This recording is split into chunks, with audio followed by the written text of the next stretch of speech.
você está representando. Muito bem.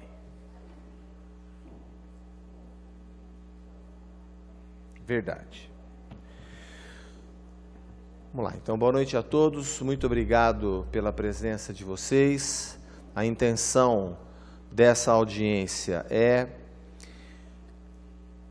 em parte, ajudar a entender, notadamente porque estamos sendo transmitidos ao vivo pela TV Câmara, com compartilhamento pela nossa página no Facebook e também a página da Câmara Municipal. Entender a situação de Ribeirão Preto, no que diz respeito às organizações da sociedade civil, entender como está o marco regulatório, explicitar, eu vou me adiantar aqui porque é um segmento que a gente conhece, a aflição das instituições, das entidades. Então, para isso, nós convidamos representantes do governo municipal para que, em seguida, boa noite, doutor, em seguida a apresentação do professor Gustavo Assede, nós possamos dirigir os questionamentos aos representantes da prefeitura que aqui estão. Todo mundo sabe que eu sou ruim de protocolo, então tudo que der errado aqui está tudo combinado já. Então, o secretário Manuel de Jesus Gonçalves, ele está sendo representado, eu chamo para compor a mesa, pela auditora da Secretaria da Fazenda, Cibele Amorim. Por favor, Cibele. E também a Prefeitura está sendo representada pela Casa Civil, pelo senhor Marcos Vinícius Moreira de Carvalho. Por favor, Marcos, compondo a mesa conosco. Cibele.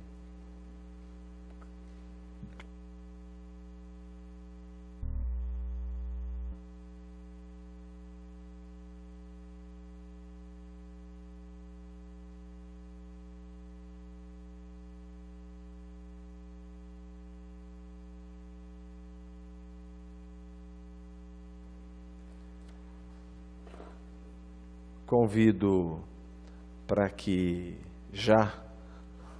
não precisa nem ocupar a tribuna, o professor Gustavo Assede, ocupar a mesa, já se dirigir à tribuna e o professor Gustavo nos fará uma fala. Se o senhor quiser falar daqui, da tribuna, como o senhor preferir, da tribuna, para que nós possamos dar início, então, à nossa audiência. Dr. Renato Bin representa algum departamento da Prefeitura? Acompanha? Sim? Então, por favor, venha compor a mesa conosco, assim qualquer pergunta poderá ser dirigida.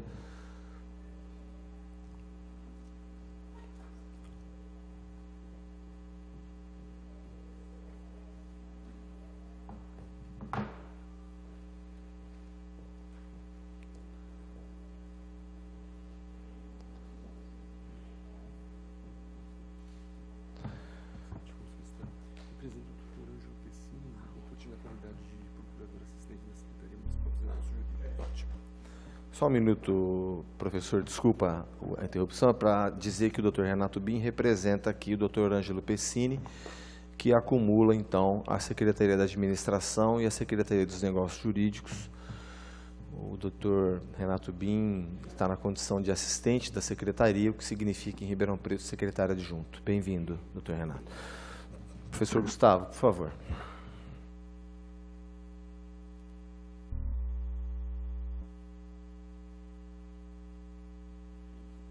Agora está ligado.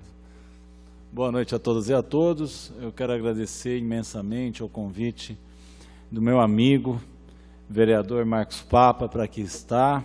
Creio que ele faz mais para a nossa condição de fraternos irmãos da maior confraria desse município de Ribeirão Preto, que é o Botafogo Futebol Clube, mas mais do que pela minha condição real de palestrante do tema.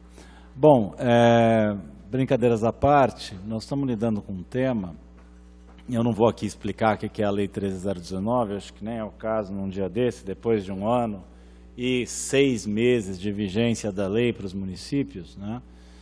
mas nós estamos lidando hoje, na minha opinião, já com os efeitos colaterais da 13019, né?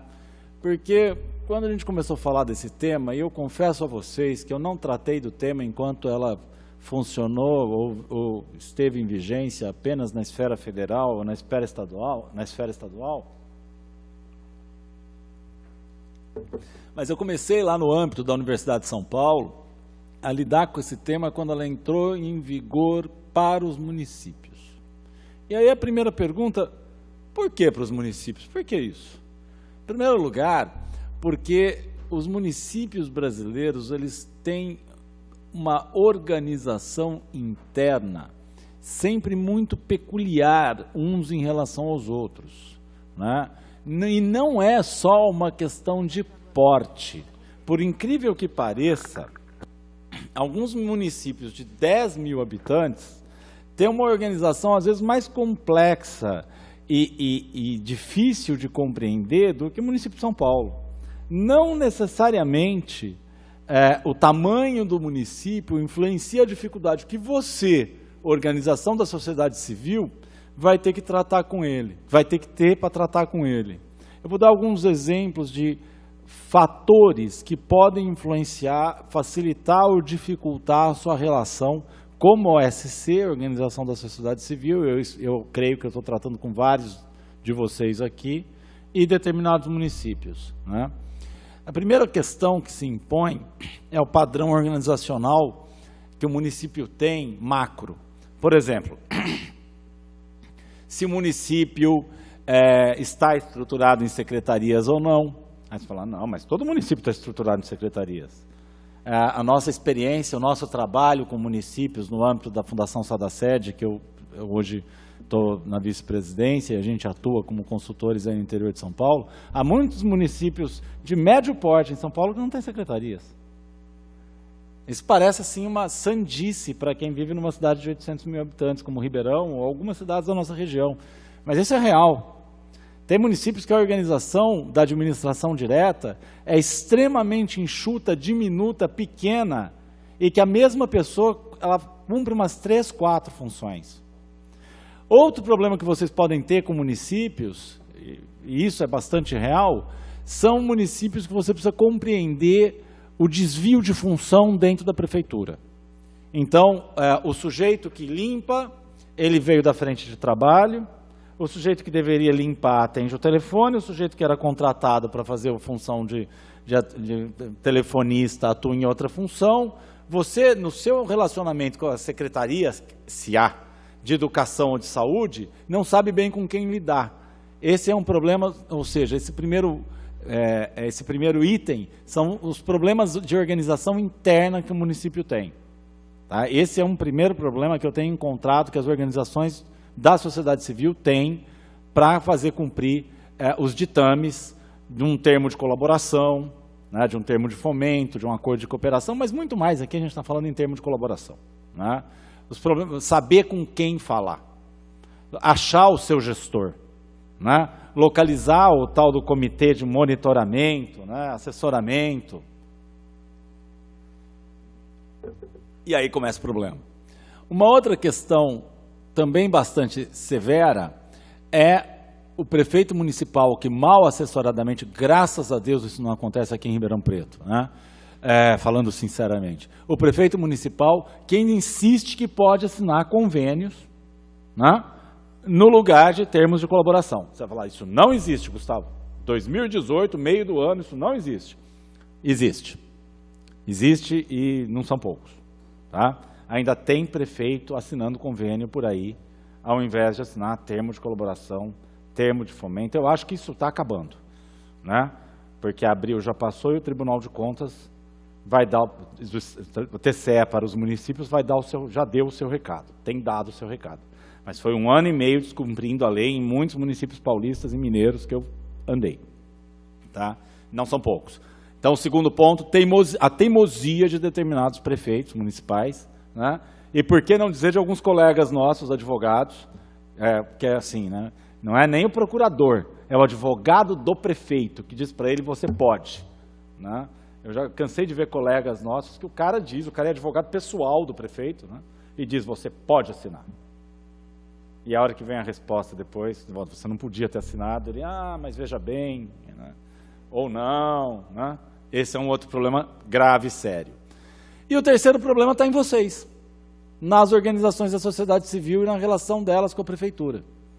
E aí é um problema que vocês conhecem bem, né? Nós vamos falar um pouco mais sobre esses 3 temas, mas vocês conhecem bem. Muitos de vocês não têm, pelo histórico de problemas que a instituição traz, condições reais de cumprir os ditames da 13019. Né? Muitos de vocês estão literalmente enxugando gelo nas suas entidades. Por falta, às vezes por falta de recursos de entrada, por problemas trabalhistas, fiscais de outrora, mas sobretudo trabalhistas. A gente sabe como é isso. Quanto mais antiga a entidade, maior a chance dela viver dilemas históricos que gestão após gestão não conseguem se enquadrar. O problema não está na legislação. O problema está em quem assina os termos. Vocês e as prefeituras. Aí que está. Em vocês e ou nas prefeituras. Normalmente na administração pública municipal. Normalmente na administração pública municipal, devo admitir. Mas também algumas organizações têm dificuldades para cumprir a lei. Porque não tem assessoramento devido. Né? Não conseguem ter uma assessoria jurídica adequada. Hoje em dia ter uma assessoria contábil adequada é mais importante do que ter um bom advogado, às vezes, viu? Para fazer cumprir a prestação de contas. A pedra de toque dessa legislação, meus queridos, está na prestação de contas. Né? Essa é a maior dificuldade que a gente tem em fazer cumprir a lei. Quando o recurso chega, é uma alegria infinita. Quando você tem que prestar contas, é onde começa o problema. Você entra em pânico, o tal comitê entra em pânico e some e não quer assinar. Né? O gestor desaparece, ninguém mais quer assumir. Né? Aí o gestor, às vezes, vai te empurrar. Eu tenho visto, eu vou falar um pouco da minha experiência para depois passar a fala a vocês, municípios em que a prefeitura demorou para entregar os recursos. O município, para cumprir o termo de colaboração, pagou o município, a entidade pagou do seu dinheiro. E aí depois vem o gestor e pede o dinheiro do município de volta porque você não pagou com o dinheiro que ele te aportou do Fundeb, por exemplo. Né? Eu já vi isso. Né? Serviço contínuo, tá? Estão falando de educação, o exemplo que eu estou dando aqui. Serviço contínuo. Não tem que devolver, a gente sabe que não tem. Né? Tem portaria interministerial falando isso, que não precisa devolver. Mas tem que alguém, técnico, ou contador, ou advogado, chegar, acalmar os ânimos. Chegar no gestor, dizer, ó, que está aqui a portaria. O recurso chegou atrasado, pagou, o recurso fica. Né? Tem uma portaria dizendo isso, é uma interpretação da lei, é legal, tem nada de equivocado aqui. Né? Mas todo mundo entra em pânico, porque se ponha na posição do gestor municipal também. Se coloque na posição do secretário municipal de Educação ou de Saúde. É uma posição de risco, do procurador. É uma situação de risco. Você está lidando com um termo de colaboração, com uma lei que te obriga a andar reto e conseguir prestar contas de até o último centavo e dar rubrica, que não é algo da cultura do brasileiro. A gente sabe disso. Né? Eu nunca vou me esquecer uma vez que numa entidade privada, né, não vou citar qual, eles prestavam contas da seguinte forma para os seus associados. As despesas do ano foram 36 milhões. Aí você fala, bom, agora ele vai abrir as rubricas. Aí no último item ele falava assim, bom, e aqui tem as demais despesas, 3,5 milhões. 3,5 milhões. Isso hoje não pode mais existir. Mas existia até, essa minha historinha, eu não vou contar o santo, óbvio, esse milagre é de 2013. É recente até. Uma rubrica de mais despesas. E era isso. Pagou o que pagou. Tá? E ninguém dizia nada. Então essa mudança de cultura, na minha opinião, que é o maior desafio que a gente deve ter. Né? O maior desafio é aprender a jogar com o gestor público E o gestor público aprender a jogar com você, da sociedade civil, de maneira absolutamente cooperativa e tendo confiança. Aqui a gente está diante de um dilema do prisioneiro, vamos dizer assim.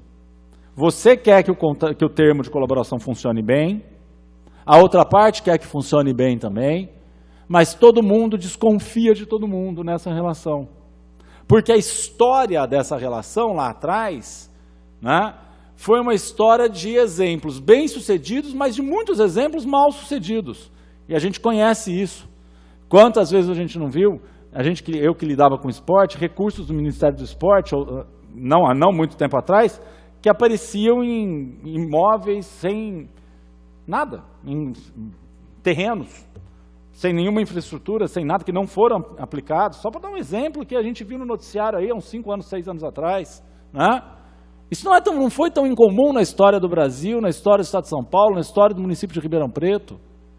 Essa relação de confiança é o que a gente mais precisa construir com a Prefeitura Municipal de cada município desse país.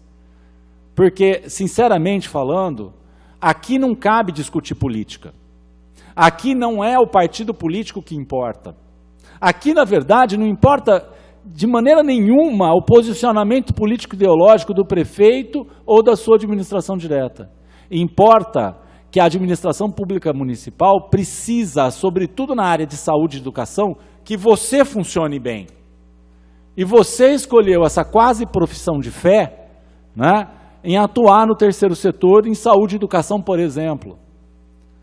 Nada é mais relevante do que essas duas vontades. A tua vontade em fazer com que o termo de colaboração funcione e a vontade da prefeitura em que você preste um serviço digno, porque esse é o interesse maior público no caso concreto.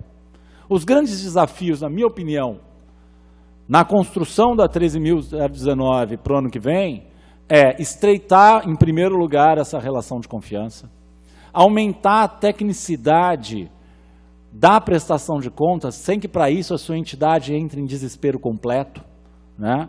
em loucura coletiva, como acontece em alguns casos, dar maior segurança para a Prefeitura Municipal, para as procuradorias inclusive, para as secretarias, para os gestores, de que eles estão recebendo exatamente aquilo que foi prestado, né?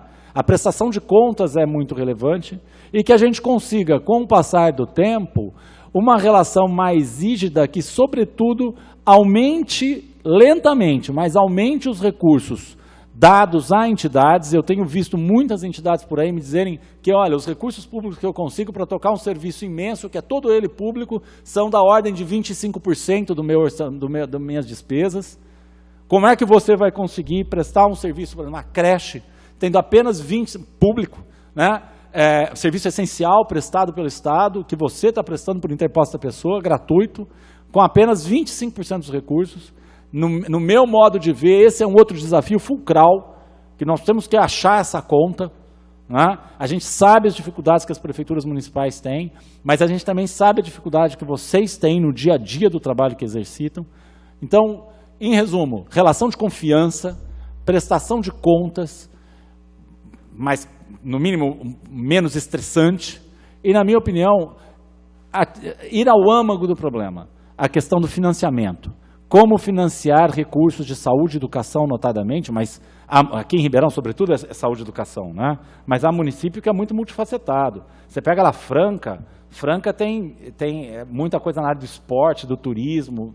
As rubricas do município de Franca, por exemplo, que gasta muito mais que o terceiro setor que aqui, por uma questão histórica do município de Franca, que faz esse modelo há muito tempo, tem em várias áreas, né? Mas aqui é sobretudo saúde e educação, na minha opinião, me corrijam, e assistência social também. Nessas 3 grandes áreas, a gente tem que conseguir se financiar com um pouco mais de facilidade.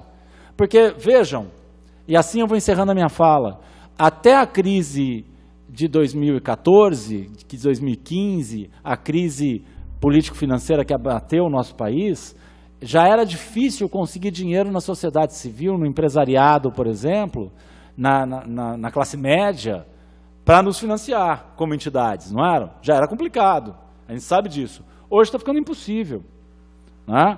Ninguém mais tem dinheiro para te ajudar. Não é que a pessoa não quer te ajudar, ela não tem mais como te ajudar. E esse é um problema gravíssimo se você tem, em recurso público, de 25% a 35%, que é o que eu ouço de vocês. Não é?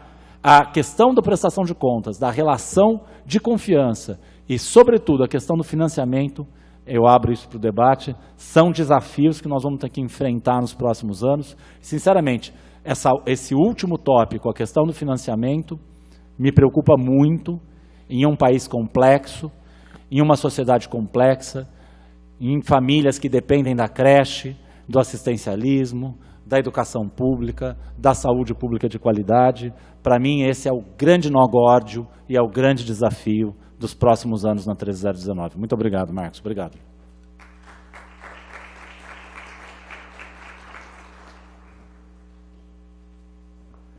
Obrigado, professor Gustavo, pela disposição em estar conosco, pela exposição. Nesse momento, eu já gostaria de passar a palavra para vocês, para que nós pudéssemos, ao final, nós fazermos uma inversão. Se a prefeitura, se os representantes da prefeitura fizerem uso da palavra, é evidente que isso poderá economizar as perguntas, mas talvez não. Eu prefiro que vocês façam as perguntas e que, caso alguma não for feita e algum conteúdo que tiver aqui para nos passar, isso seja feito no final ou durante. Vamos bater numa bola aqui. Então, quem está com o microfone, a Cláudia, o Lucas. Já gostaria então de passar para a pergunta. Nós temos aqui então o Dr. Renato Bin, representando a Secretaria da Administração e o Jurídico, né? O Marcos Vinícius, Casa Civil, e a Cibele, representando a Secretaria da Fazenda. Também alguma pergunta que, se necessário, direcionada ao Dr. Gustavo. Nós vamos já abrir as inscrições. Alguém gostaria de dirigir alguma pergunta?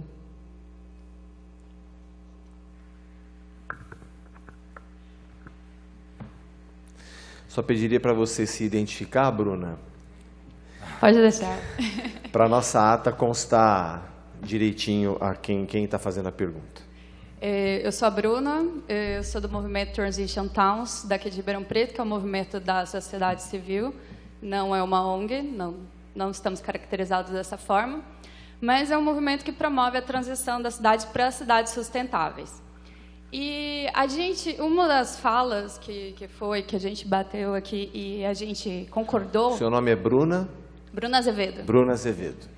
E uma das coisas que a gente concordou é uma coisa que a gente está passando isso bastante. O nosso grupo é um grupo jovem, que a gente é formado por 6 grupos de ação temáticos, e a gente atua em várias áreas.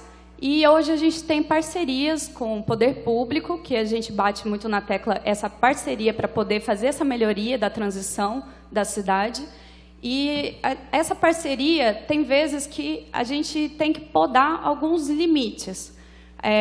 A gente tem algumas dificuldades. Existe um grupo de ação encarregado disso, que chama Grupo de Ação Diálogos. Inclusive, a Richelle está aqui presente, que ela faz parte desse grupo de ação, que faz essa articulação e comunicação do poder público e do tudo que foi externo ao Transition Towns, para a gente poder realizar as ações que a gente quer de proposta de melhoria para a cidade. O nosso problema, o nosso gargalo que está sendo hoje é assim limitar até onde que vai o poder de um e o poder do outro, sabe? Até onde que vai a ação de um e a ação do outro. A gente faz essa parceria para a gente conseguir desenvolver as ações na cidade, porque a gente não pode sair fazendo da nossa cabeça do jeito que a gente acha melhor. A gente tem as ideias, reúne na reunião, busca parceria com o poder público para poder executar da melhor forma e para conseguir fazer essa transição. Mas aí surge o poder público e começa a transferir trabalho para a gente, como se a gente fosse uma mão de obra de graça. Nós somos todos voluntários, nós não trabalhamos com arrecadação, só que eu acho que a via está ficando ao contrário, e a gente está tendo uma dificuldade de limitar isso para não desanimar as pessoas, e também porque o processo, a via é sempre a sociedade civil junto com o poder público, e o poder público trabalha para a sociedade civil, e não ao contrário. A gente não atende demanda do poder público. A gente, ao contrário, a gente dá a demanda, fornece a parceria e também para fazer as ações. O nosso problema está sendo nisso, nessa parte de limites, de determinar até onde vai um e até onde vai outro, porque toda hora a gente tem que ficar sempre ponderando isso e conversando e falando, não, pera lá, isso não é do nosso lado, isso aí são vocês que têm que resolver. A gente só quer aplicar as ações de ideias, porque nós temos as ideias nas reuniões, que viram propostas de ações para poder aplicar na cidade. Como que a gente consegue trabalhar esses limitantes? Até onde vai um e até onde vai outro? Pode. Acho que a primeira... Bruna Azevedo, né? Bruna, eu acho o seguinte, a primeira coisa que você deveria fazer para poder limitar é escrever. Então, talvez seja melhor começar... primeiro, se institucionalizar um pouco mais, no meu ponto de vista. Eu me proponho a te ajudar a fazer um estatuto, tá? E registrar esse estatuto da Organização da Sociedade Civil. A gente fala isso sempre lá na Faculdade de Direito da USP aqui. Você cria um grupo, o grupo vai atuar para fora, se institucionaliza, vai lá no Registro Civil de Pessoas Jurídicas, leva uma ata, leva um estatuto, uma ata de abertura. Isso a gente faz com relativa facilidade, a gente pode até te ajudar nisso se você quiser. Se institucionaliza um pouco, não porque você vá buscar recursos públicos, grana, por assim dizer, mas porque quando você assinar com a prefeitura, quando você conversar com a prefeitura, o que você faz com a prefeitura é um acordo de cooperação, né? Quando você for estabelecer um acordo de cooperação, você vai estabelecer os seus deveres, a sua parte e a prefeitura a parte dela. E o que está no papel é mais fácil de cobrar, entendeu? Não fica ruído de linha. Como o seu não envolve grana, é simples de fazer. É um acordo de cooperação. Mas para isso você precisa ter um CNPJ, para poder assinar com a prefeitura um acordo. Esse é o caminho que eu te dou. Porque às vezes acontece isso mesmo que você colocou. Você tem a ideia, você leva a ideia ao poder público, o poder público vai te falar, tá, executa. E aí você não tem pernas para executar, ou não foi isso que você propôs para ele, mas fica perdido no vento. Se você escrever, parece uma burocracia idiota, mas não é. Às vezes o que está no papel é mais fácil de você entender. Inclusive porque você vai poder, no âmbito do acordo de cooperação, colocar um anexo lá, que às vezes as pessoas não dão muito valor, mas tem um valor muito grande.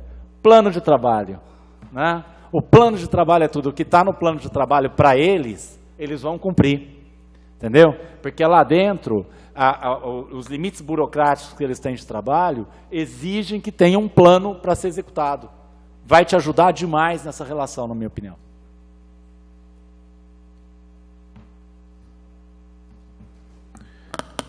Tudo bem? Quem está com o microfone? Lucas, aqui. Só interrompendo um pouquinho, papo. Pois não, Marcos. Bruna, tudo bem, Marcos aqui da Casa Civil. Só me dá uma luz assim, hoje, qual que está sendo o seu trabalho junto ao Poder Público de Ribeirão? Por favor. Hoje nós temos parceria com a Secretaria da Educação para a divulgação da campanha Um Dia Sem Plástico, que é todo dia 25, não utilizar plásticos descartáveis, para divulgar essa campanha nas escolas. Inclusive, já foi feitas 7 aulas, já foi distribuído para eles, já foi apresentado, e eles já estão treinando os professores para divulgar nas escolas municipais. Nós temos a parceria com a Secretaria com o Meio Ambiente, com o projeto Praça da Fruta, que vai ser um protótipo feito em novembro, na época de chuva, que é um sistema food free, de um pomar aberto para a população local, inclusive que vai ser chamado a população local para cuidar dessas plantas e promover também o plantio. Dando certo, vai ser um projeto replicado na cidade e a gente vai fazer esse teste em novembro desse ano. Tá, obrigado.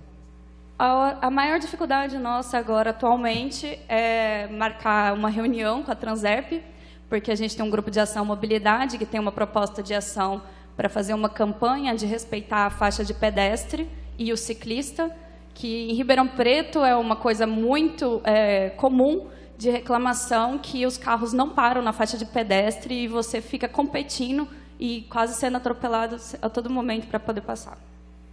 É verdade. Tá, obrigado. Nada. Aqui. Boa noite a todas e todos. Meu nome é Sebastião. Estou aqui hoje representando o Conselho Municipal de Controle Social dos recursos do Fundeb. É recurso muito bem falado aí no âmbito desse marco regulatório.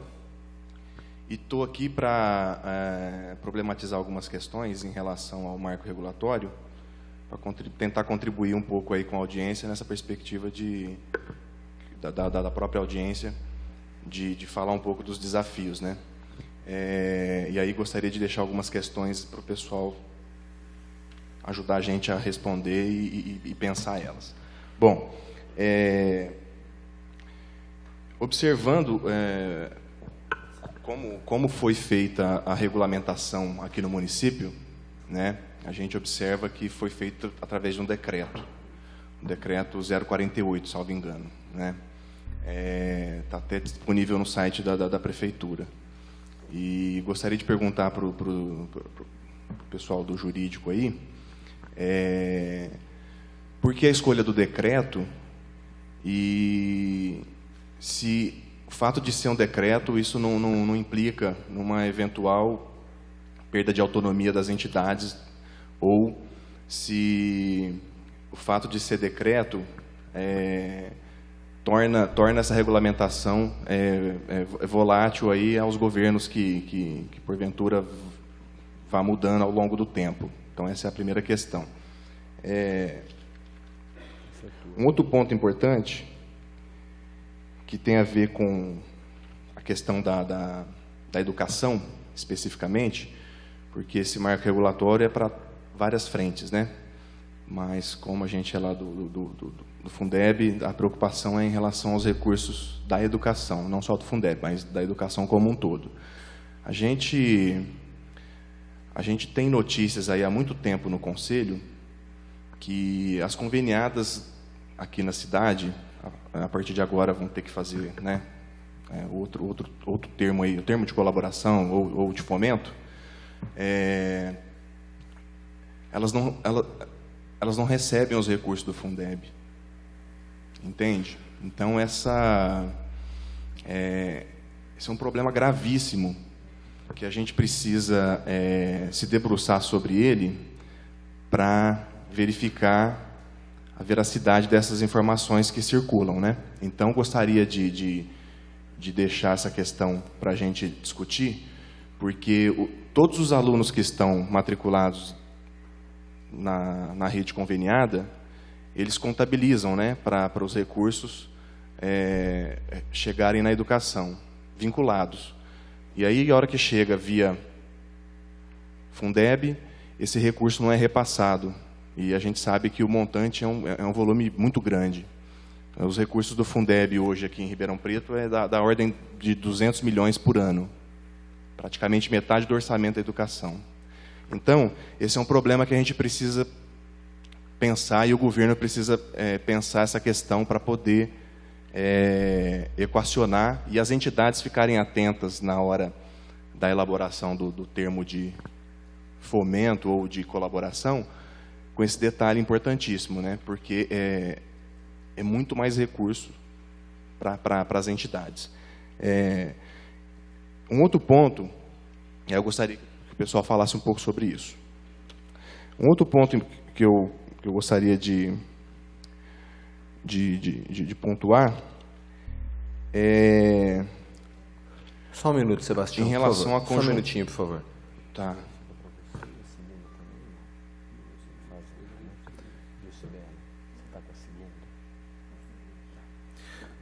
Pois não, Sebastião, pode continuar. Tá. Em relação à conjuntura da educação aqui hoje, né, em relação ao Plano Municipal de Educação, e fazer a ligação dessa tentativa de emplacar um Plano Municipal de Educação vinculada, e logo na sequência a gente observar essa discussão do marco regulatório das OSCs. eu acho importante a gente ficar atento, sobretudo o pessoal da educação, em relação às possibilidades que o marco regulatório abre para uma expansão da rede municipal de ensino, uma expansão via OSCs. Então, é uma provocação, é uma problematização a respeito dessa temática, porque, fazendo a leitura de como o plano foi apresentado para a sociedade e depois tentado ser discutido aqui, a gente observa que tem essa ligação, né? A gente, nas entrelinhas, enxergou essa possibilidade, porque o plano ele foi totalmente modificado, veio um plano novo para ser debatido com a sociedade, e nesse plano novo, as garantias para a expansão da rede pública municipal, né, a gente observou que foi totalmente retirado do projeto. E no mesmo momento a gente observa essa tentativa, já veio tarde, inclusive, de regulamentar aí a questão das OSCs, para fazer essas parcerias. Então, queria que vocês falassem a respeito dessas questões aí, e, por enquanto, é isso. Depois a gente... Obrigado, Sebastião. Eu vou passar, então, a palavra ao Dr. Renato Bim, que vai responder a primeira pergunta. Inicialmente, eu gostaria de cumprimentar o vereador Marcos Papa pela iniciativa aqui do debate, dessa audiência pública, ao Dr. Gustavo, a quem cumprimento os demais membros da mesa, principalmente com relação aos conhecimentos que muito nos abrilhantará nesta noite, a todos os colegas, advogados presentes aqui também nessa sessão. Bom, respondendo a sua pergunta, Sebastião, com relação à disposição normativa, né, que estabeleceu aqui as condições para que o marco regulatório viesse a se efetivar em nosso município, né? Bom, a Lei 13.019, ela, como já todos conhecem, é um marco regulatório, assim como a Lei 11.445 estabeleceu o marco regulatório dos resíduos sólidos no Brasil. A 13.019, ela criou essas condições a nível tanto da federação, dos estados e dos municípios. E na sua disposição final, basicamente aqui, quase que no último artigo, no artigo 88, no parágrafo 2º, fala exatamente isso. Por ato administrativo local, o disposto nesta lei poderá ser implantado nos municípios a partir da data decorrente do disposto no caput. Então, na realidade, houve, por bem o legislador, estabelecer exatamente a disposição e a releitura do marco regulatório através do decreto. Não deixa de ser uma disposição normativa. Cibele, por favor. Boa noite, eu sou Cibele, né? Estou aqui representando o secretário municipal da Fazenda. Quanto além, só complementando, a gente tem, além do decreto, a gente está em elaboração uma cartilha, né, um manual de orientações para o terceiro setor, que vai ser colocado em audiência pública a partir do dia, entre o dia 19 e 19, a gente vai ainda ser disponibilizado o convite para todo mundo. Mas existe esse manual que vai conter todas as orientações, os principais desafios aí dessa implementação da lei. Um comentário também à apresentação do colega. Realmente, a implementação da lei, ela é um pouco trabalhosa, né? O primeiro ano de implementação foi o ano de 2017. No ano de 2017, os recursos que foram repassados para o terceiro setor são da ordem de 114 milhões de reais aqui no município de Ribeirão Preto. Então, é um valor significativo. Realmente, a gente precisa de estabelecer regras, procedimentos, tem que ser fiscalizado. E nós estamos nessa fase de implementação. Nesse momento, a gente está orientando muitas secretarias, né? O que a auditoria também faz nessa ponta é fazer orientação. Existem alguns ofícios que a gente envia para a secretaria sobre o cumprimento das normas. Mas também, como o professor falou, é uma lei muito avançada, né? E a gente vai começar a implementar de maneira gradual, não vai ser tudo de uma vez, que também nem as entidades, nem a administração vai conseguir. Quanto aos recursos do Fundeb, Sebastião, vou te falar, você já deve ter participado das nossas audiências, né? O ano passado, nós recebemos do Fundeb, o Fundeb recebido, né? O retido dos nossos impostos da arrecadação municipal foi 175 milhões. O que a gente recebeu de retorno do Fundeb foi 185 milhões de reais. 95% foi investido no magistério, né, só com professores. Nessa questão que você falou das APMs, foi das conveniadas?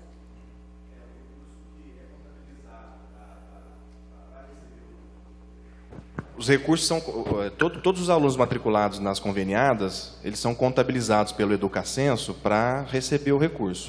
E esse recurso, a gente tem notícia, não conseguiu ainda fazer a apuração, e aí tem notícias e indícios de que eles não recebem esse recurso, que, né, como eles contabilizam cada um lá para receber, para o município receber, por que é que eles não recebem de volta essa contrapartida do recurso que eles mesmos geram, né, pela contabilidade deles? É esse ponto aí.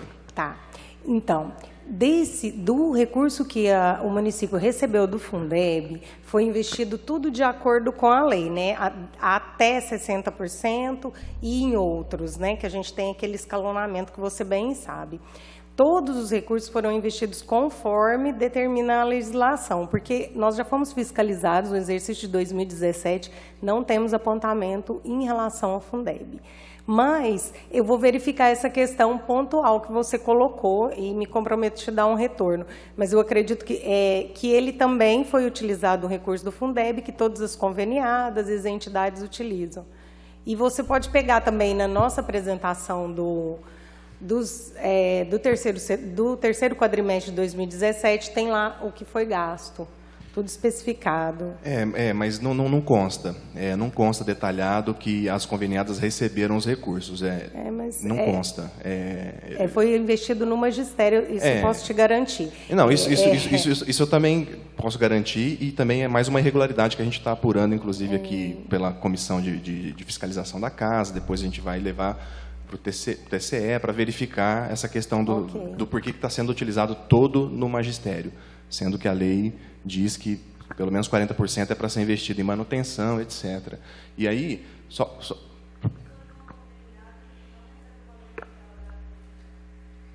não recebe o valor integral do Fundeb. Então, o Lucas está atento às inscrições, seria importante depois você se identificar e fazer essa afirmação, até porque a ata da audiência nós iremos encaminhar por ofício alguns questionamentos para que nós tenhamos também respostas por escrito. A Cibele está se providenciando, está se propondo a fazer essa resposta, mas é o nosso protocolo de trabalho nas audiências. Nós vamos encaminhar o questionamento para as secretarias. Pois não, você poderia se identificar, por favor, Eu sou Jaqueline, da Pingo de Leite. Jaqueline do que, por favor? Jaqueline Fernanda Pereira, da Pingo de Leite. É só para constar direitinho na nossa ata, tá, Jaqueline? Muito só obrigado. para confirmação, mas a gente não recebe o valor integral do Fundeb, por isso que o que ele falou me interessou, porque são os questionamentos que as conveniadas já fizeram com a Secretaria da Educação sobre isso. Aí, nesse momento, a gente precisaria da secretária da Educação estar aqui para poder te responder com segurança isso. Nós temos aqui, eu iria anunciar em seguida, a Adriana Marques Maciel de Carvalho. Está conosco aqui? Você. André, o que eu falei? Desculpa, André. Andréa Marques Maciel de Carvalho, se você quiser se sentar à mesa aqui, você também está representando a Secretaria da Educação? Você é a Beatriz de Oliveira Tártaro. Por favor, que aí se vocês tiver algum questionamento dirigido à Secretaria da Educação e vocês puderem elucidar, nós ficaríamos agradecidos. Na mesa da frente aqui, por favor.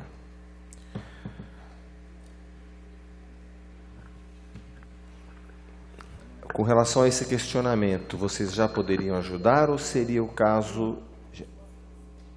Tá, ok. E o terceiro questionamento, Marcos Vinícius. Boa noite a todas e a todos. Marcos Vinícius, eu sou da Casa Civil. Represento aqui não só a Casa Civil, como a Prefeitura. O questionamento do Sebastião quanto a marco regulatório e PME, não existe uma relação direta com essa sequência de ter apresentado até porque a elaboração de toda a organização do marco regulatório já vem sendo feita muito antes da elaboração dessa minuta inicial da proposta de Plano Municipal de Educação, tá? Que é, como eu disse, uma minuta inicial a ser trabalhada num todo, aberta a todas as discussões necessárias. Tá? Muito obrigado. Tem mais alguém inscrito?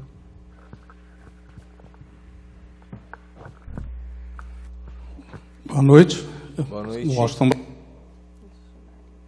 Não.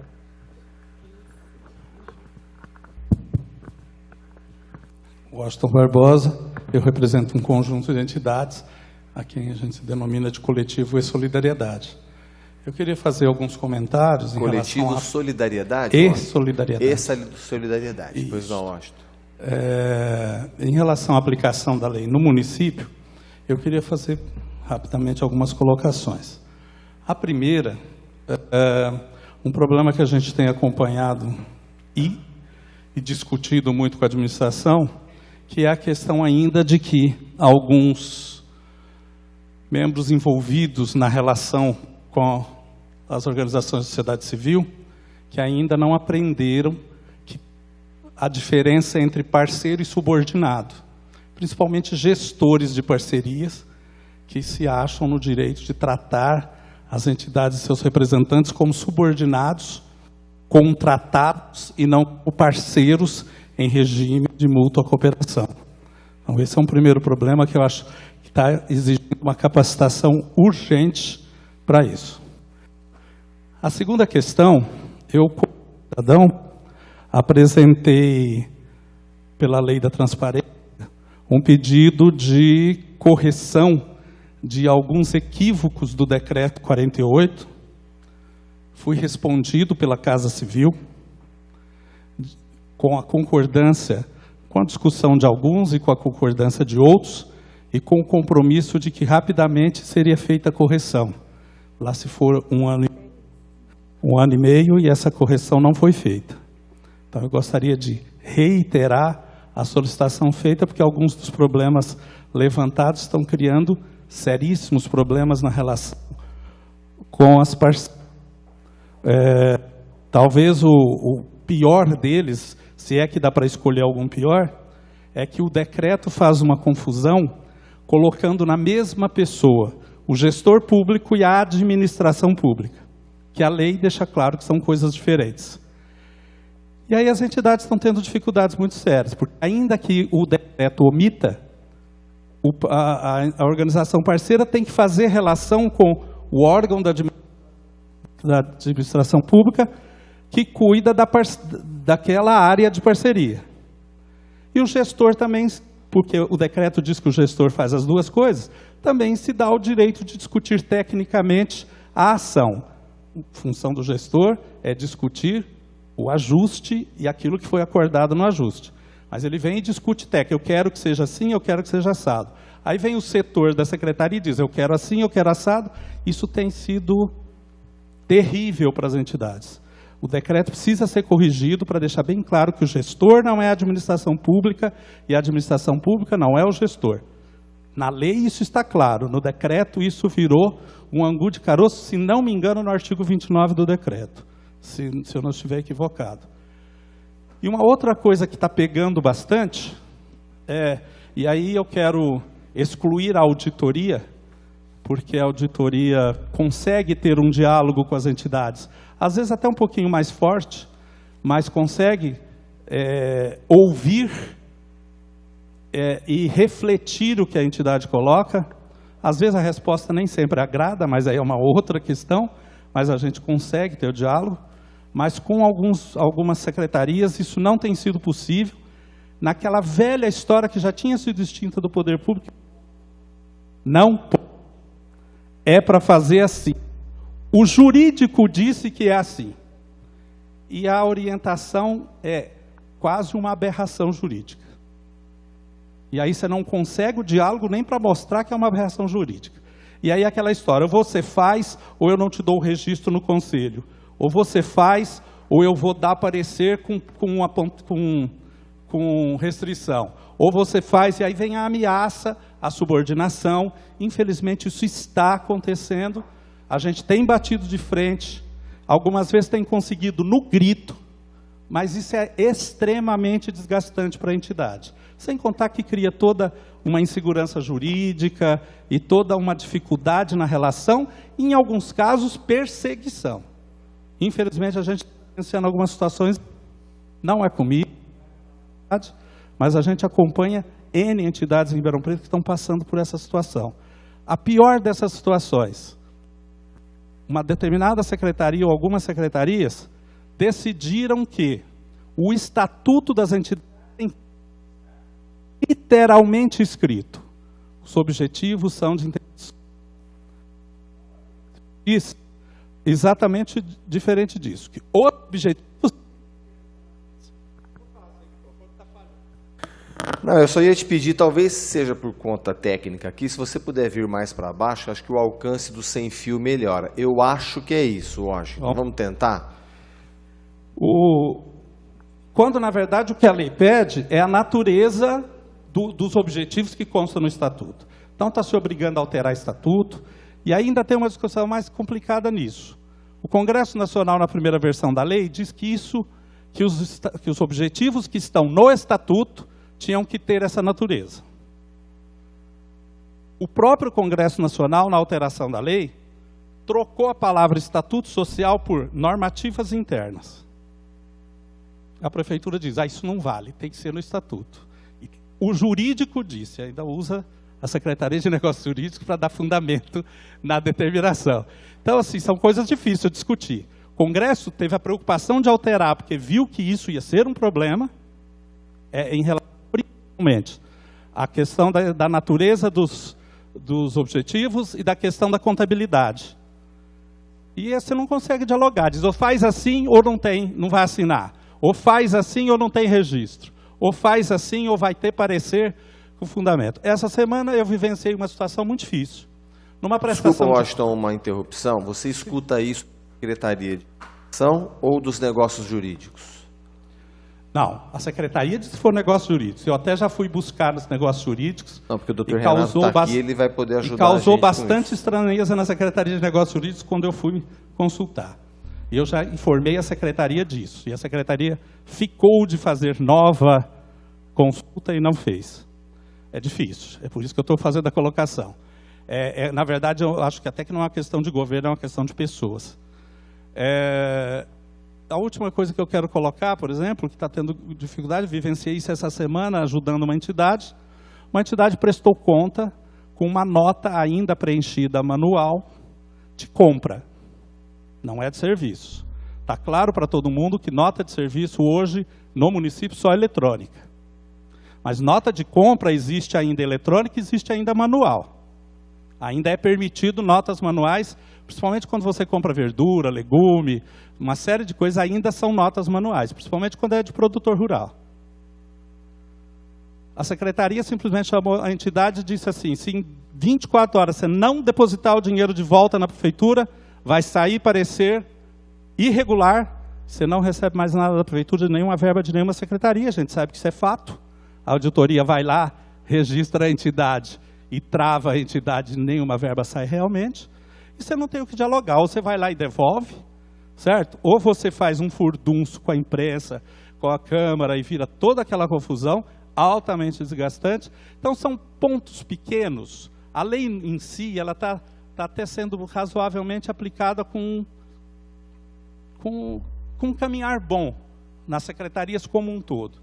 Mas tem essas coisinhas que desgastam as entidades de uma forma, assim, acaba com a energia da entidade, né? Então, as entidades têm reclamado bastante, e eu estou me fazendo porta-voz aqui, de algumas que infelizmente não puderam vir, de algumas que estão presentes e preferiram não dizer.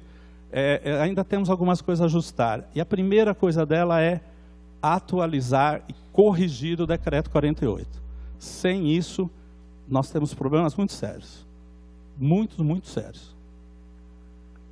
Obrigado, Washington. Dr. Renato, gostaria de fazer. Antes, quero registrar a presença do Eliton. Eu errando as pronúncias aqui, hein, Eliton? Mas Lavoyer, tá certo? Então, o Emerson Lavoyer, vice-presidente do CMDCA, representa aqui a presidente Silvia, que justificou a ausência e nos comunicou que você viria representá-la. Muito obrigado pela sua presença aqui. Boa noite, Washington. Já o conheço há muito tempo, nutro um grande respeito, porque eu sei que ele é uma pessoa muito combativa, principalmente nessa área dele, e muito oportuno esse seu questionamento, até aqui como representante da Secretaria Municipal dos Negócios Jurídicos, né, Washington? A gente, como todo mundo sabe, né, não podemos mais falar em transição, mas na própria eficácia plena agora desta nova disposição, mas na realidade sempre existem essas divergências, talvez até interpretativas da lei, né?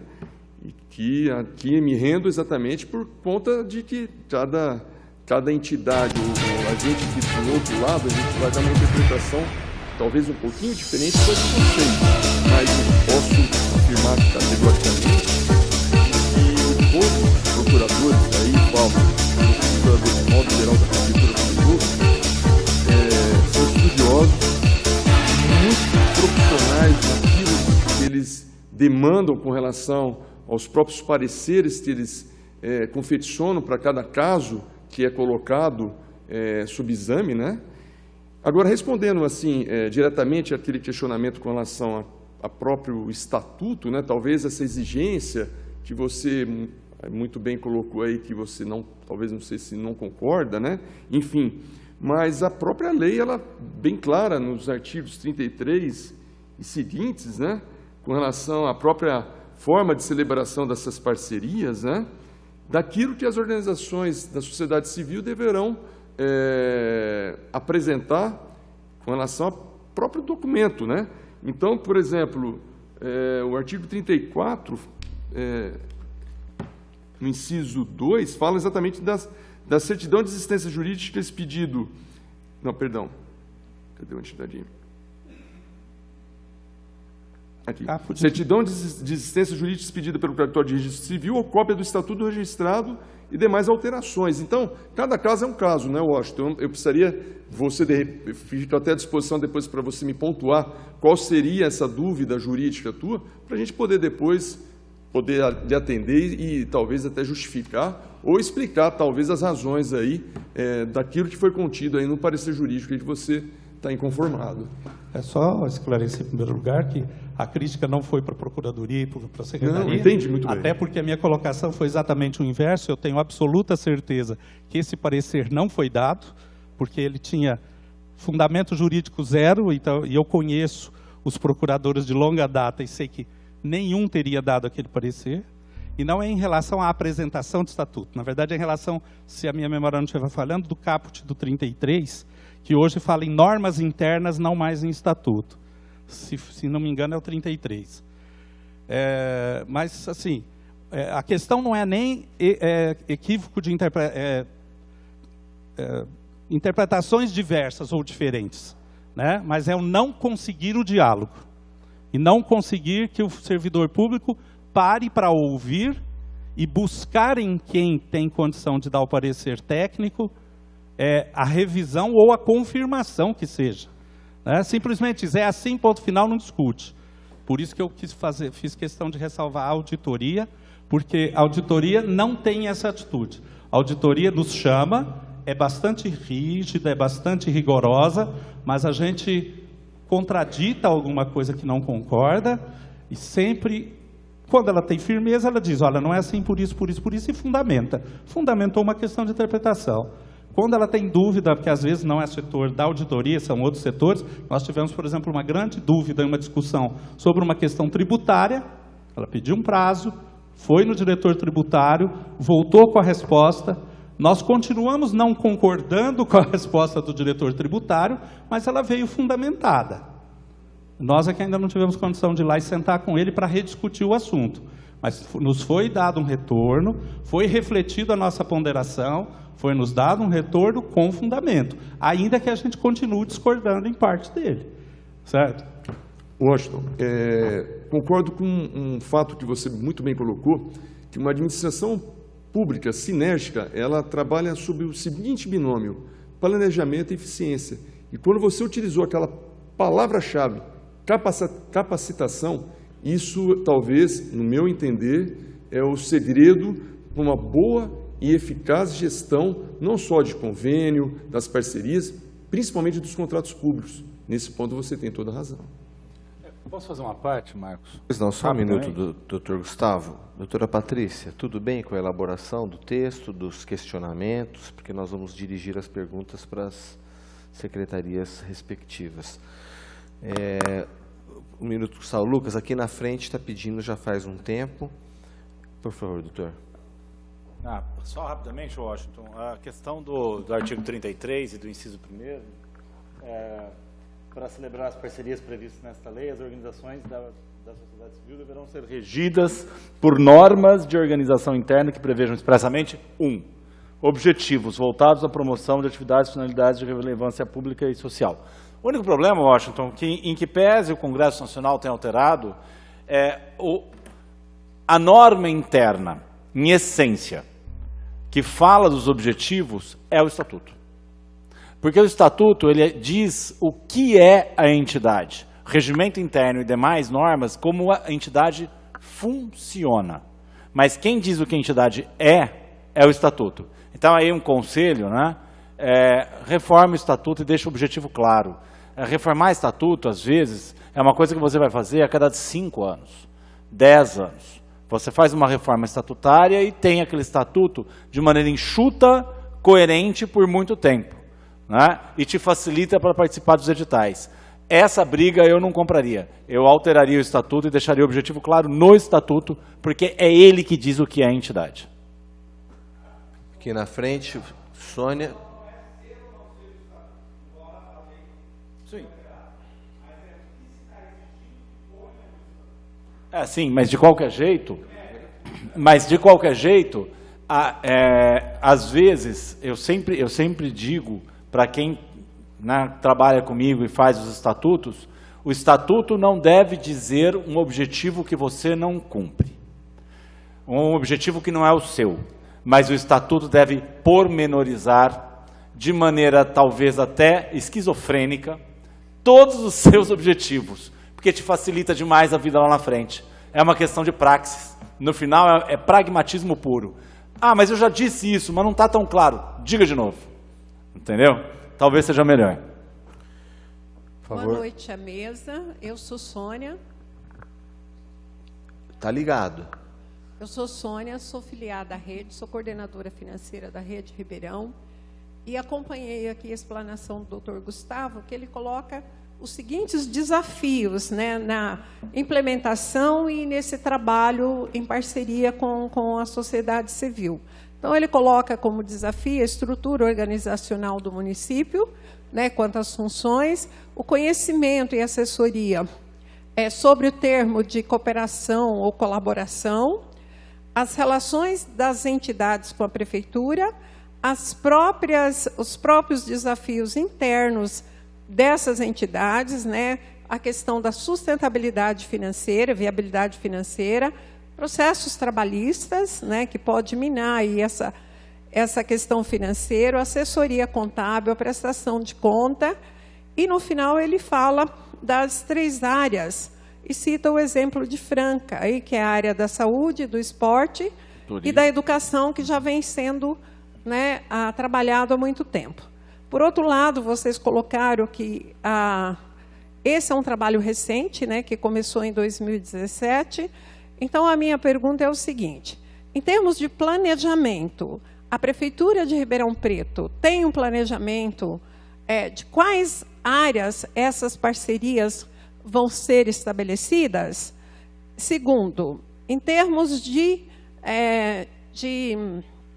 treinamento da própria equipe da Prefeitura, né, de um comitê ou das áreas que estão ligadas ao atendimento ao público, o que tem sido feito de concreto no sentido de capacitar essas equipes? Você fica à vontade aqui para responder. Boa noite. Primeiro vamos falar da capacitação. Tá? Existem 2 tipos de capacitação que estão sendo programadas dentro da administração. Tá? Uma é uma capacitação geral a todos os servidores, que vai estabelecer, que faz parte dentro do nosso plano de governo, né? Inclusive transformação dos processos, informatização, você trazer o processo manual para o processo eletrônico, tudo bem. Quanto se diz diretamente ligado ao terceiro setor, a própria elaboração dessa cartilha, que está sendo terminada agora até meados de julho, ela vai também ser distribuída e publicitada aos funcionários públicos, tá? E esses termos das cartilhas, dando como o relacionamento, exatamente como você falou, qual é o relacionamento do funcionário, do servidor com as entidades, tá?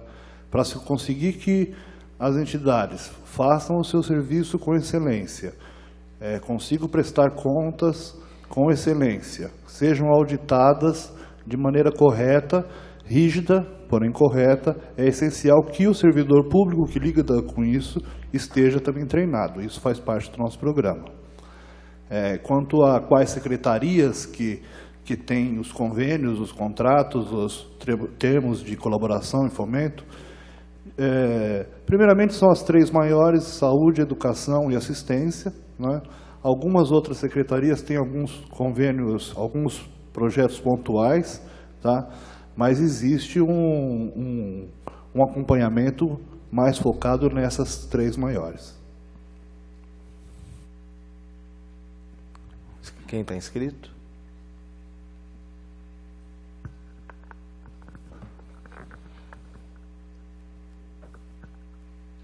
Boa noite a todos. Meu nome é André Bispo, sou servidor público municipal, estou representando aqui a oposição com lutas.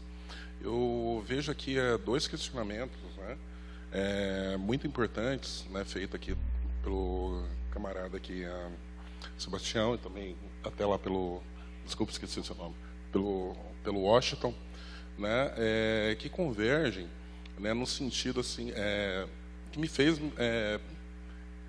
me questionar, né, qual que será a transparência, né, financeira, né, que nessa parceria será promovido, né, porque assim os principais interessados seriam a própria população. Aí eu queria que vocês me passassem algo, porque assim lendo a minuta, né, do projeto, pelo menos para mim assim, eu não percebi assim uma plena transparência assim na questão financeira. Quem responde? Quanto à transparência, tanto o Cibele quanto eu fazemos parte da Comissão Municipal de Transparência, né? Nós temos cumprido dentro de todas as determinações, tanto do Tribunal de Contas, quanto da Lei da Transparência, Lei de Acesso à Informação, e do Ministério Público, quanto a da publicidade a todos os atos da administração. Se você tiver a oportunidade de entrar no portal da transparência, no site da Prefeitura, você vai ver lá a evolução que nós já tivemos nesses últimos 18 meses. Desculpe. Depois eu até te apartar, fazer um testemunho.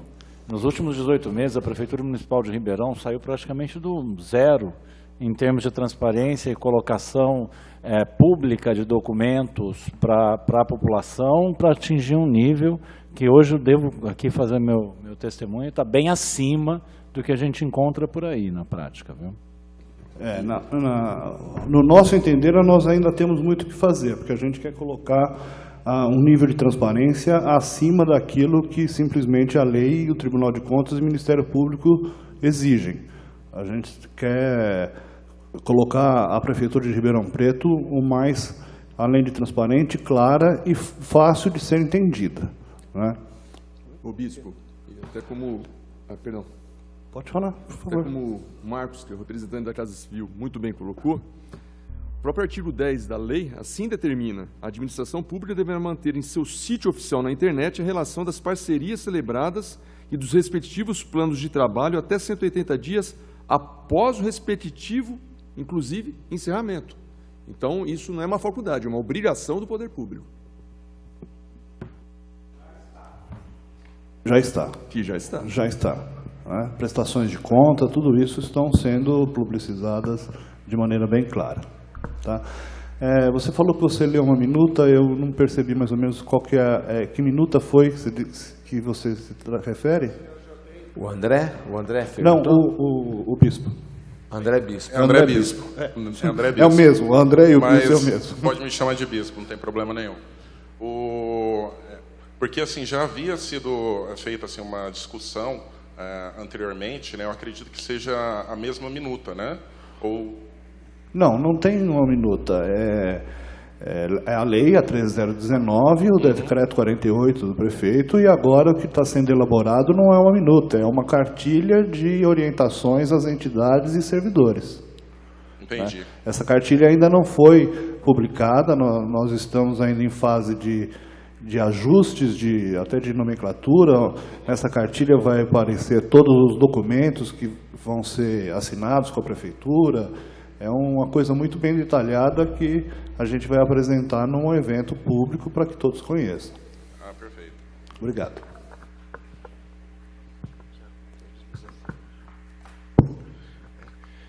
Bom, tem outros questionamentos aqui para a gente problematizar, que eu queria, aí já nessa linha do controle social e da participação mais efetiva até das entidades, né? Primeiro, eu queria chamar a atenção para as entidades que forem participar aí dessas parcerias, sobretudo as da educação, para a gente pensar o seguinte: critérios claros, bem estabelecidos sobre custo aluno, para ficar estabelecido nos termos de colaboração ou de fomento. Acho isso vital, importantíssimo, que na hora de se estabelecer o termo, as entidades, junto com o governo, coloque por escrito isso, muito bem detalhado, para ficar muito bem definido o custo real que será utilizado nas entidades, custo aluno mesmo. Esse é um ponto importantíssimo para se debater, sobretudo na hora que for construir os termos de parceria. Um outro ponto importante para as entidades e para o legislativo também ficar atento é o seguinte: aqui na casa tem uma comissão especial de estudo, Papa, que a vereadora Gláucia presidiu. Ela está suspensa por um tempo, que tem a ver com uma melhora e uma discussão para melhorar a legislação dos conselhos municipais. Então, eu queria chamar a atenção aí para todas as entidades de todas as secretarias para que utilizem os conselhos municipais de cultura, de educação, dos direitos humanos, da mulher, etc. Todos esses conselhos da educação, o conselho do Fundeb, utilizem esses espaços para participar do controle social dessa política pública aí, que é o marco regulatório, né, que é essa parceria com as OSCs. Nesse sentido, eu queria até deixar a sugestão, Papa, para que, a partir de agora, pedisse para a vereadora Gláucia retomar essas discussões aí da legislação dos conselhos municipais, especialmente os da educação, para a gente prever a participação dessas entidades no Conselho Municipal de Educação, no Conselho do Fundeb, até porque no Conselho do Fundeb já tem a participação do Conselho Tutelar, né, como entidade. Mas aí não tem representação das entidades conveniadas, seria interessante que tivesse. Por quê? O Conselho Municipal de Educação, aqui de Ribeirão Preto, é um conselho de prerrogativas de deliberação e de aprovação de diversas questões ligadas à educação. Então, essas parcerias e a própria fiscalização dos recursos que vão ser empregados deve passar pelo Conselho Municipal de Educação, pela comissão lá de Planejamento e Recursos Públicos do Conselho Municipal de Educação, e os recursos do Fundeb, né, passa pelo Conselho do Fundeb, um controle social. Daqui a pouco parece que vai ter uma audiência aqui para a gente discutir um controle social em conjunto né, desses recursos. Então, para as entidades, fica aí a provocação para que se atente a essa questão da participação efetiva na construção do termo de parceria, de colaboração ou de fomento. Porque é aí que vai estar, nesse instrumento jurídico que vai estar pormenorizado aí as obrigações, deveres e obrigações, né, tanto do governo quanto das entidades. Então, acho importantíssimo que essa discussão passe pelos conselhos também. Essa questão de critério claro para definir o valor de cada aluno que vai receber o recurso nas entidades. Então, eu queria colocar essa questão para a gente ir pensando e, se os colegas aí da mesa puderem dizer alguma coisa a respeito disso. Obrigado. Marcos Vinícius, por favor. Quanto à participação dos conselhos, Sebastião,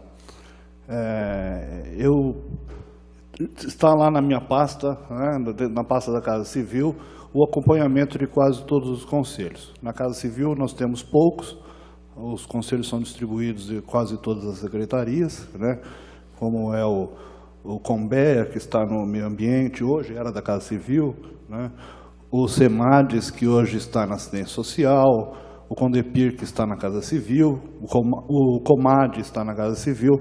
A participação efetiva ela é aberta a todos, né? A participação de reuniões, como ideias, tudo isso. A participação como cadeiras é definida por lei, né?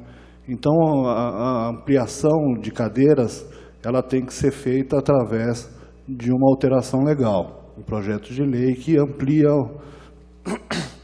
o número de cadeiras e altera, define quais tipos de entidades que teriam assento. Eu sempre comento em todas as reuniões de conselho que eu vou, que tem que haver entre todos eles uma transversalidade. A pessoa que é do Conselho de Educação tem que estar no Conselho de Saúde. A pessoa do Conselho de Álcool e Drogas tem que estar no Conselho da Juventude, né? Então, essa participação transversal é urgente, ela é urgente, ela se vê urgente porque os atores de todos os conselhos vão fazer isso pela sociedade de Ribeirão Preto. Tá? Quando você falou da documentação, nós tivemos a preocupação agora, dentro de todo esse trabalho em cima da lei do terceiro setor, de elaborar um conjunto de documentos padrão, para evitar que, por exemplo, acontecia muito isso, a Secretaria da Educação usava um termo de fomento completamente diferente da Secretaria da Saúde, que era completamente diferente da assistência social. Então, nós resolvemos, por bem, através de apoio da Secretaria de Negócios Jurídicos, propor uma padronização de toda essa documentação.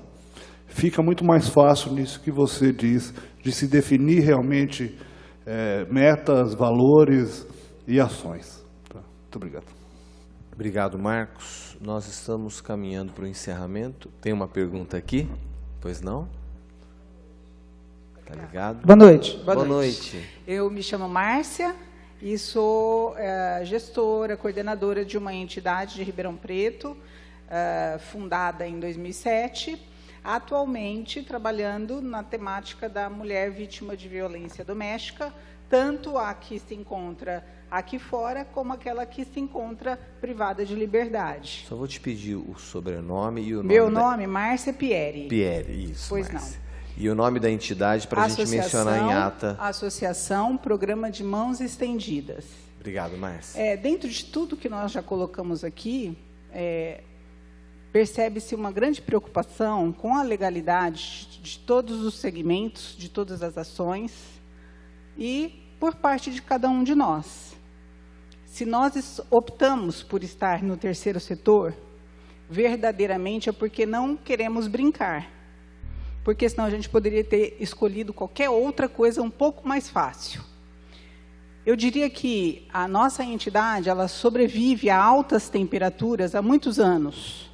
E eu atribuo essa sobrevida à minha resiliência. A minha resiliência como presidente dessa organização, tendo em vista que eu abracei essa causa por considerá-la muito nobre. Tem algo que diz que quem machuca a mulher, quem bate na mulher, machuca a família inteira. Então, eu trago esse slogan para o meu coração todos os dias, para eu continuar cada vez mais resiliente e poder continuar com o nosso trabalho. No entanto, voltando à minha primeira colocação, percebendo-se da nossa preocupação no tocante a toda a legalidade das ações, projetos, programas, atitudes, tanto do servidor como da nossa parte, eu encontro, na prática, um contrassenso muito grande. E, aproveitando que o colega puxou sobre a atuação dos conselhos, eu gostaria de saber se há uma fiscalização, eu diria, talvez, uma fiscalização de fato e de verdade, no tocante às secretarias, no caso, a Casa Civil, aos conselhos de direito, às quais eles estão subordinados, se assim posso dizer, subordinados. Por exemplo, no nosso caso, nós estamos linkadas ao Conselho Municipal da Assistência Social, que está ligado diretamente à Secretaria Municipal de Assistência Social. E aí, os desafios que nós encontramos dia a dia são algumas subjetividades que não coadunam com o modus operandi de tudo isso que nós estamos colocando aqui. Então, acaba ficando algo, como disse também nosso colega lá atrás, Washington, bastante não profissional, bastante subjetivo, ao ponto de você ter que se sentir, desculpa, gente, mas eu acabo me sentindo uma idiota de tantas correções que você tem que fazer num documento, e num documento tão simples chamado Plano de Ação, para uma entidade que sobrevive há 12 anos e faz isso todo ano, não é possível a gente errar mais tanto para escrever um plano de ação. E aí você tem que ir e voltar para corrigir palavras, para corrigir conchavos que não diz respeito, que não está na essência. E aí fica a minha indignação, talvez vocês não tenham resposta, mas eu não podia sair daqui sem deixar essa marca, porque nós precisamos priorizar o nosso público-alvo. Com certeza, respeitando todos os princípios dessa legislação, que é linda e maravilhosa, escrita, linda e maravilhosa, vamos ver se ela vai se tornar assim na prática. Mas, enfim, nós precisamos se preocupar com o público-alvo. E eu me sinto hoje, de verde e amarelo aqui, a bola do jogo, a bola do campo. Um me chuta para cá, outro me chuta para lá. Aí eu estou quase marcando gol, marca escanteio, marca pênalti, marca menos o gol. Então, aonde que está o problema? Se é na entidade, nós estamos de portas abertas para obedecer. Nós somos humildes, nós precisamos ser humildes para estar aqui nessa causa nobre. Se a gente não for humilde, se nós não tivermos a essência da filantropia, nós não estaríamos aqui, não. Muitos daqui não recebem ou recebem quase nada para abraçar essa população. Então, eu gostaria que vocês, enquanto autoridade, pudesse assim, passar para os colegas de vocês, se é que eu conseguir tocá-los, passar para o colega de vocês a tão nobre importância das entidades, de todas as pastas, fazendo o que estão fazendo para a população de Ribeirão Preto, e que muitas vezes essa excelência que cobram da gente, muitas vezes o poder público não tem e está muito aquém dessa excelência, mas nós, enquanto entidades, precisamos estar a 1000%, sem dinheiro, sem repasse a contento, sem condições de profissionalizar a nossa equipe, porque você só profissionaliza uma equipe se você tem verba, você concorda? A nossa querida doutora falou em 114 milhões, foi isso? Se eu entendi? 114, foi isso, em 2017? 114 milhões de reais repassados só no município de Ribeirão Preto. Desculpa, gente, a nossa entidade não conta com R$1 do município de Ribeirão Preto. Raça, garra, suor, lágrima. Só que se não bastasse, nós ainda encontramos pessoas no meio do caminho, né, que são muitas pedras. Então, assim, como nós podemos amenizar essa dor, esse sofrimento? Como que nós podemos? Eu gostaria, assim, de saber algo muito prático. Porque nós vamos sair daqui, eu liguei hoje para o conselho para saber do meu documento. Eu vou sair daqui e eu vou continuar na mesma, sem o meu certificado de entidade, porque o único recurso que eu preciso é da nota fiscal paulista. E aí eu telefono lá, faz só 4 meses que a digníssima senhora não consegue reunir os conselheiros para ler o meu projeto. Gente, tem alguma coisa errada. Talvez seja alguma coisa pessoal, mas isso não pode acontecer, porque eu sou resiliente, eu sou teimosa, eu não vou fechar as portas. Eu sei que muitas pessoas já falaram que eu estou fechada, eu não estou fechada e não vou fechar. Uso um prédio público, sim, com muito louvor, porque eu entrei e reformamos, gastamos R$20 mil num prédio público que estava parado. Não vamos fechar as portas, porque nós atendemos 40 mulheres vítimas de violência doméstica e 500 mulheres no cárcere, levando absorvente, levando sabonete e pasta de dente para elas todo mês, porque elas não têm. Então, nós não vamos fechar. Só que eu queria saber o seguinte, quem de vocês pode me ajudar a amenizar essa dor? Márcia. Obrigado, Márcia. Por favor, Márcia. Márcia, eu ia até te fazer uma pergunta. Você está no Conselho de Assistência, você também faz parte do Conselho da Mulher? Sim. É conselheira no Conselho da Mulher. Tá. Quando você fala de erros, refazer documento, corrigir palavra, às vezes tinha, não estou falando que é o seu caso, tá? Mas existia cultura dentro de certos, quando você chamava de departamento, né? Vamos lá no departamento, na repartição, né? Você vai lendo um texto, você achou a palavra errada, você manda corrigir e não continua a ler, né?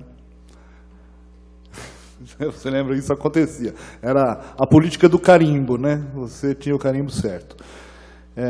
Mas eu vou te pedir uma coisa. Eu vou pedir para você marcar um horário lá na Casa Civil para a gente levantar quais são as dificuldades e passar para a secretaria, para o conselho, para ver pontualmente qual é o problema da sua entidade.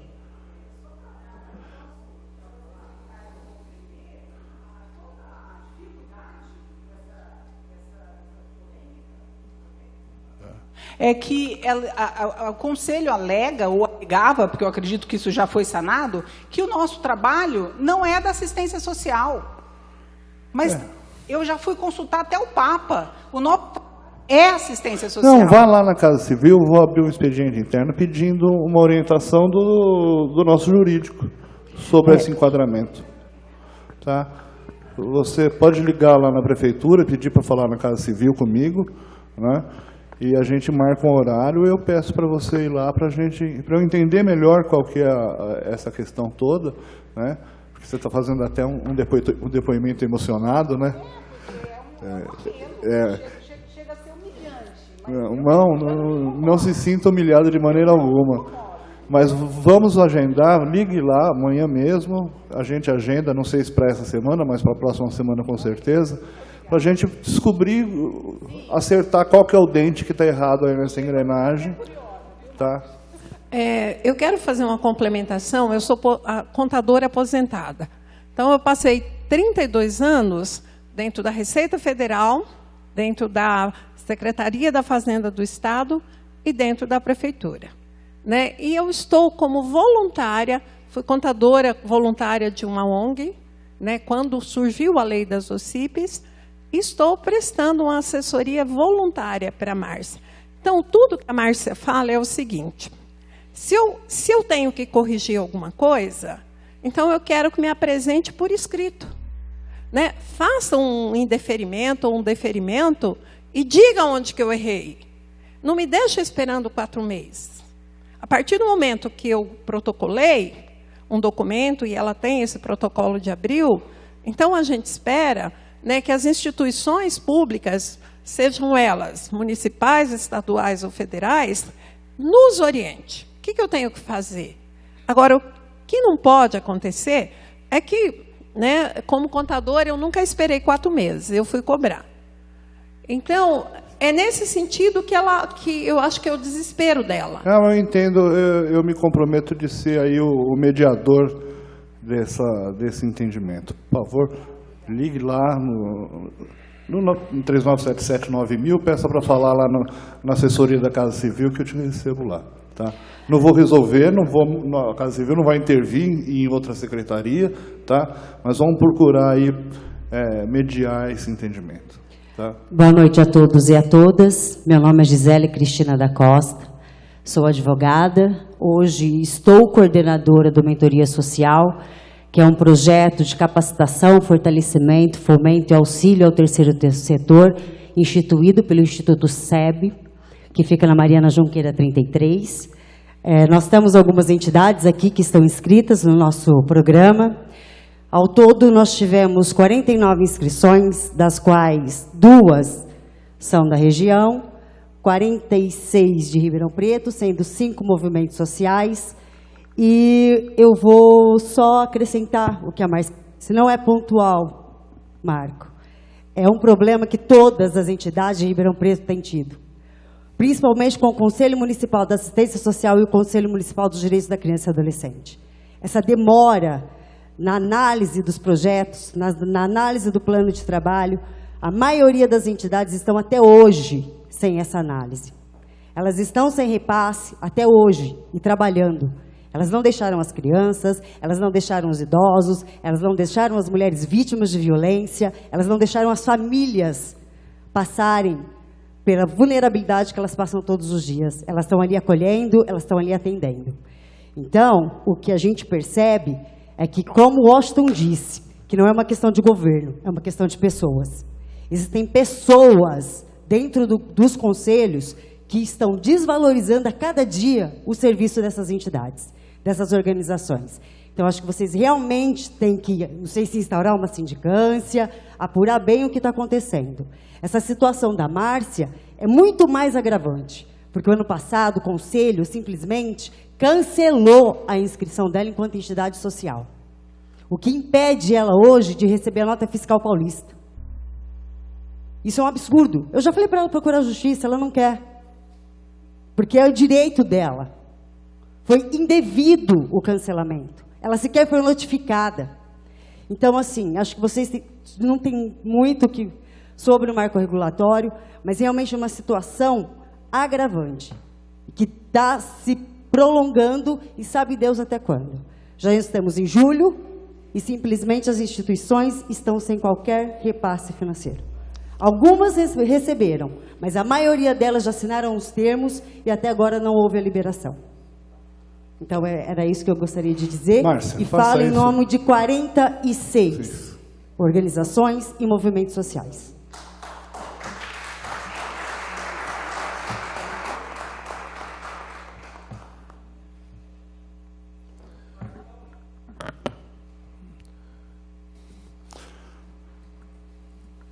Nós vamos já encerrar a audiência, viu, Washington? Tranquilo. Só no sentido até de passar isso de uma forma mais clara, para a preocupação do jurídico, da Casa Civil, e talvez até da auditoria, o grande problema que nós estamos tendo, e com a 13019 isso se agravou bastante, até as consequências também se agravam, né? Nós temos alguns servidores, eu não vou nem entrar na questão de pessoalidade, porque ela é mais grave ainda, mas ela aí é criminosa, porque o artigo 37 da Constituição é claro. Mas excluindo a situação que precisam ser orientados de que a administração pública, todo ato precisa ser fundamental. Né? E é assim, é o que a Márcia disse. Não pode ser assim, de boca, sem escrever e muito menos, sem fundamentar. Eu não quero aí. Eu não quero essa colocação ali. Eu não vou te dar o registro. Certo? É preciso uma orientação que esses conselhos digam assim: indefino, suspendo, peço alteração com base nisso, com base naquilo, com fundamento. Se defender. Mas não é isso que tem acontecido. Pega o telefone, liga e fala, ó, não vou dar. E fica na gaveta, não indefere, não fundamenta, pede por escrito, e justiça seja feita. O Conselho da Criança e do Adolescente, nos últimos 30 dias, tem feito isso de uma forma... Tem enviado os e-mails com os fundamentos, com as solicitações de alteração, melhorou bastante, mas é o único.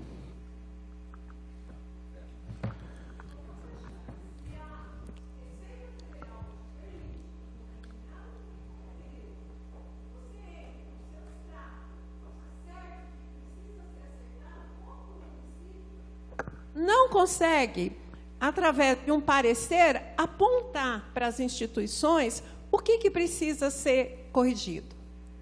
Né? Então, exemplo, pessoa física, fica lá em aberto. Se eu entrar até ser notificado, eu ainda tenho um prazo para apresentar a documentação, como que o município que está aqui, próximo de nós, não consegue nos dar esse parecer?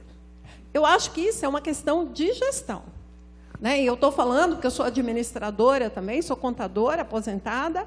Eu acho que isso é uma questão de gestão. Precisa haver registro do parecer dessa legislação, do parecer das diretrizes, para que a organização ela se mobilize para acertar isso. Não é possível ficar um negócio lá parado 4 meses, 5 meses, 6 meses. E uma instituição com dinheiro, dependendo de um documento, que é o caso de todo mundo, né, que falou aqui, e não pode pegar. Então, eu acho que falta gestão. Bom, muito obrigado, Sônia. Nós vamos encerrar a audiência pública. Só dando não uma resposta, mas uma fala que vocês acho que vão sentir como importante. Isso realmente nos preocupou. Tá? Eu consultei o Renato Bin, a Cibele agora, ia chamar ela de Gisele. A Cibele. E nós vamos apurar para ver qual que é esse tipo de coisa, né? E com apoio do jurídico, tentar uma regulamentação disso, uma padronização, que seja feito aí uma circular normativa, alguma coisa, para que todos ajam da mesma maneira. Tá? Realmente, vocês nos passaram uma preocupação. Tá? Muito obrigado, Marcos. Quero agradecer a presença de todos. Dizer que vocês já deixam os afazeres de vocês para cuidar das organizações que vocês trabalham, presidem, num esforço que a sociedade faz de realizar aquilo que o poder público necessita através das organizações sociais. Além desse esforço, vocês também poderiam estar em casa ou fazendo qualquer outro tipo de trabalho de benefício pessoal particular, mas estão aqui estudando, dizendo os problemas das organizações sociais, encaminhando as perguntas para as autoridades da prefeitura que comparecem aqui, Tudo isso faz parte de um esforço conjunto para que a nossa cidade dê um passo adiante, para que nós consigamos implementar realmente esse marco regulatório, que é um avanço, né, mas que nós possamos juntos, sociedade civil, poder público e aqui o parlamento abrindo a porta, para que nós possamos dar um passo adiante. Se nós conseguirmos isso, nós teremos logrado o êxito da oportunidade de trabalho que nos foi confiada. Agradecer ao professor Gustavo Assede pela vinda aqui, pela disponibilidade de tempo também. Agradecer a você por ter acompanhado os trabalhos dessa noite aqui na Câmara Municipal, pela TV Câmara e também pelas mídias sociais. Tenham todos uma boa noite.